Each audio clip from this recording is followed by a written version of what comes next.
Во ова издание на Newsflash ке гледате. Американскиот претседател Џо Бајден промовираше план за зголемување на производството на електрични автобуси со цел да се постигне нула емисија на штетни гасови. Ковид кризата ги донесе угостителите на работна екзистенција. Уметничките работници во ист кош ке имали свадби годинава. Отворен специјален пункт за вакцинација на вработените во Бродвеј и Таймс Сквер во Њујорк. Останете со нас. Добро вечер, јас сум Јован Чономовски, а ова е Newsflash на Гласот на Америка на македонски јазик од студиото во Вашингтон. Администрацијата на претседателот Џо Бајден промовираше план вреден 45 милиарди американски долари за зголемување на производството на електрични автобуси, се со цел да се постигне нула емисија на штетни гасови до 2030 година. Има повеќе од 500.000 училишни и транспортни автобуси во САД, од кои повеќето користат дизел. Администрацијата на Бајден сака тоа да го промени, обезбедувајќи 45 милиарди долари за електрични автобуси, како дел од законот за инфраструктура вреден 2 трилиона долари. Треба да бидеме најзначаен дистрибутер на електрични автобуси и автомобили во светот. Сега заостануваме зад Кина. Претседателот Џо Бајден направи виртуелна тура во компанија во Јужна Каролина, која произведува електрични автобуси и системи за нивно полнење. Подпредседателката Камала Харис пак посети фабрика за производство на училишни автобуси.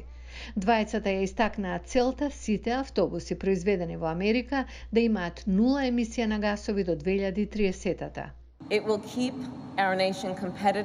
Ќе одржи нашата држава конкурентна и ќе обезбеди напредок на заедниците. Ќе се врати производството во државата. Белата куќа вели дека планот ќе намали аглеродната емисија да се постигне целта од Парискиот климатски договор, кон кој САД повторно се приклучија во февруари, откако претседателот Доналд Трамп се повлече во 2017-та. Но републиканците критикуваат дека планот е преопширен и оти инфраструктурната легислатива не треба да опфаќа трошоци за справување со климатските промени.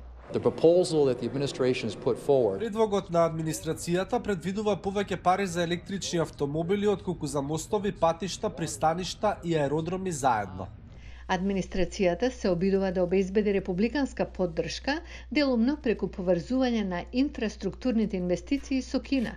Според Глобалниот центар за инфраструктура, проектираните инвестиции на Кина во инфраструктурата од 2016 до 2040 година изнесуваат 5,1% од бруто домашниот производ, додека на САД се 1,5%. Тоа е спротивно на фундаменталната идеја дека животот во Америка е таков како што е, делумно поради фактот што државата е прва во светот во многу аспекти. Америка не е на прво место само во инфраструктурата. Таа се наоѓа на 13-то место. Планот на Бајден предвидува вкупно 174 милиарди долари за освојување на пазарот на електрични автомобили, вклучувајќи пари за продажни попусти и даночни стимулации, како и изградба на мрежа од 500.000 станици за полнење на електрични возила до 2030-та. Ковид кризата повеќе од една година ги остави без работа угостителските и уметничките работници. Без работа остана и индустријата за организирање настани. Ке имали свадби годинава? Мики Трајковски од Охрид има повеќе. Повеќе од една година рестораните за свадби се празни, затоа што поради пандемијата истите беа откажани. Ако работите не се променат, ситуацијата може да биде иста и ова лето, кога се одржуваат и најголем дел од свадбените веселби.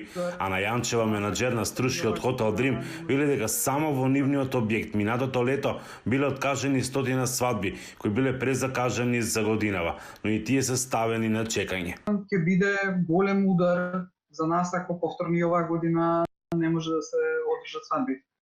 Се надевам барем за надворешните локации дека тоа ќе биде овозможено. COVID-19 донесе економски крак во многу дејности. Без работа останаа и музичарите, но и организаторите на настани и разни други инвенти. Велат дека ги трошат за штедите од минатите години. Прво, емотивно сме испразнати. Дефинитивно, економски да не прамуавет. Така да, не знам, чувството е како никогаш дека нема да пропееме. Не знам, се надевам дека во блиска иднина ќе ќе се средат работите. Тешко ќе биде да преживееме уште една ваква година. Голем дел беа свадбите, тие се најголем допринос имавме од нив, али работевме и спотови, кампањи, све останато. Значи што концерти, лайв стриминг, све што може со видеопродукција се покрие, али сега е све состанато. За сега нема протоколи од Комисијата за заразни болести за одржување на свадбените прослави и други настани. Имаше некој предлог протоколи, колку и тие се реално изводливи, не знам, бидејќи цела контрола и цел товар ќе падне на нас како организатори на свадбите. Нормално, доколку има, ние ќе дадеме се од себе да ги испочитуваме 100% во интереси на првенствено здравјето на гостите и здравјето на персоналот секако. Морат да се донесат протоколи, какви да се, значи да планираат барем и со 50 души да знаат дека ќе можат да прават свадби. А од денес за утре никој нема да дојде од Америка или од Австралија да прави свадба. Многумина не можејќи да издржат, ја напуштиле дејноста и почнале да работат друга работа. Неодамно индустријата за организирање на настани на протести пред владата побара неповратна финансиска помош во вид на грантови, затоа што според нивните податоци имале пад на работата за 62%. Мораме да најдеме чаре да излеземе од оваа дупка. Значи, може да треба и следниве 5 години да живееме. Држава не е толку јака за да може нас да не плаќаат уште следниве 5 години. На рестораните за свадби државата досега им помогна во минимални плати, како и во еднократна парична помош од максимум 10.000 евра, што според нив е само помеѓу 2 и 4% од вкупно остварени од промет во 2019-та, затоа бараат протоколи и поле за работа.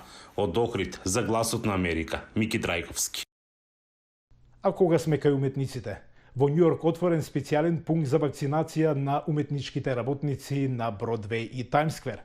Вратите на најпознатиот театар во светот наскоро ќе бидат отворени.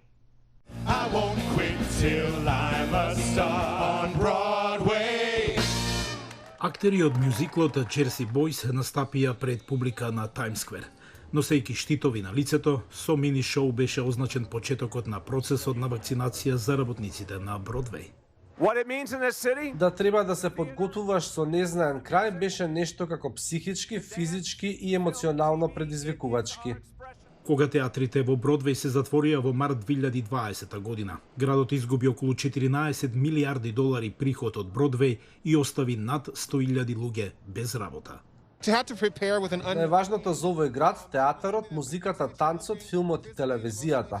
Тоа е нашиот израз на се што е градот Њујорк. Јас бев во можност да предавам приватни часови преку интернет, но нема ништо побаво од тоа да свирите музика за публика во живо. Овој центар за вакцинација на Тајмсквер го означува почетокот на враќањето во живот на Бродвеј. Сузан Самплинер е сезонска продуцентка на Бродвеј, но засега таа се одлучи да волонтира тука. Постојат сценски работници, луѓе кои работат за гардероба, музичари и сите тие се за сцената.